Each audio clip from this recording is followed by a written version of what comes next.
اعوذ باللہ من الشیطان الرجیم بسم اللہ الرحمن الرحیم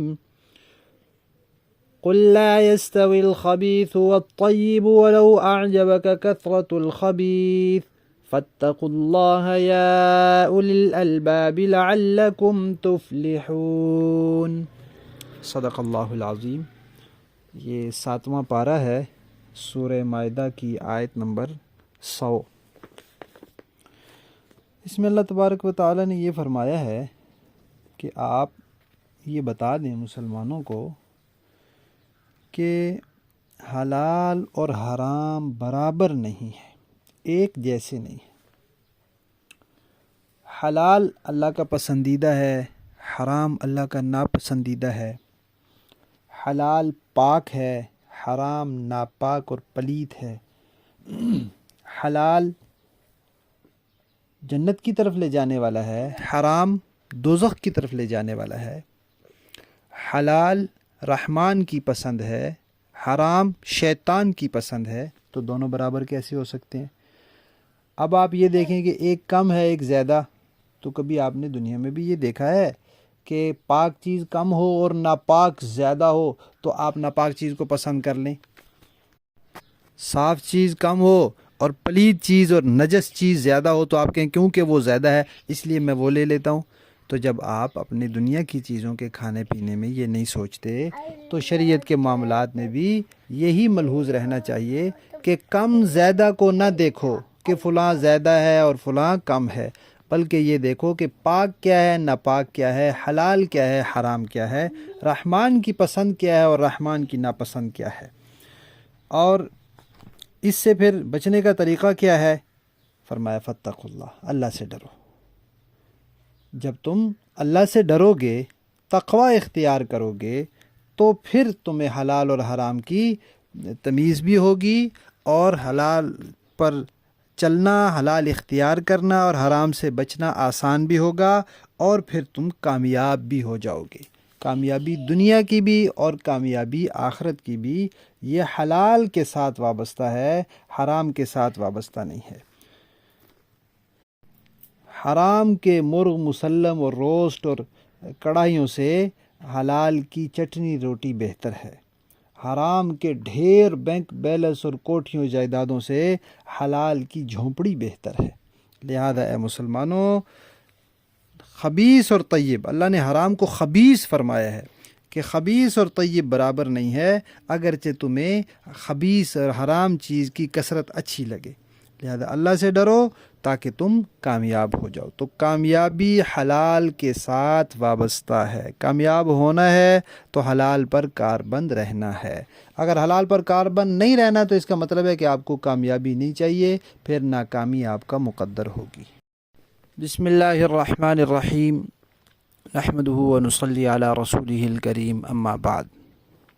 حدیث شریف میں آتا ہے کہ نبی کریم صلی اللہ علیہ وسلم جب روزہ کھولتے تھے، افطار کرتے تھے، تو آپ فرماتے تھے اللہم لک صمت، اے اللہ آپ کی خاطر، آپ کی رضا کے لیے ہی روزہ رکھا تھا، وعلی رزقک افطرت، اور آپ کے دیے ہوئے رزق سے ہی افطار کیا ہے۔ اسی طرح آپ یہ بھی فرماتے تھے ذہب الظمأ وابتلت العروق وثبت الاجر ان شاء اللہ، کہ پیاس ختم ہو گئی، پیاس چلی گئی، اور سارا دن پیاسا رہنے کی وجہ سے جو رگیں خشک ہو گئی تھیں اب پانی پینے کی وجہ سے وہ تر ہو گئیں، تو فرمایا کہ اور رگیں تر ہو گئیں، اور انشاءاللہ اجر و ثواب پکا ہو گیا۔ جب روزہ پورا کر لیا تو انشاءاللہ اللہ کے حکم سے اجر و ثواب بھی پکا ہو گیا۔ علماء نے لکھا ہے کہ روزہ دار دن بھر صبر کر کے صبر کی عبادت کا ثواب کماتا ہے، تو افطار کے وقت اللہ تعالیٰ کے دیے ہوئے حلال رزق میں سے مزیدار چیزیں کھا پی کر شکر کی عبادت کا ثواب بھی کمائے۔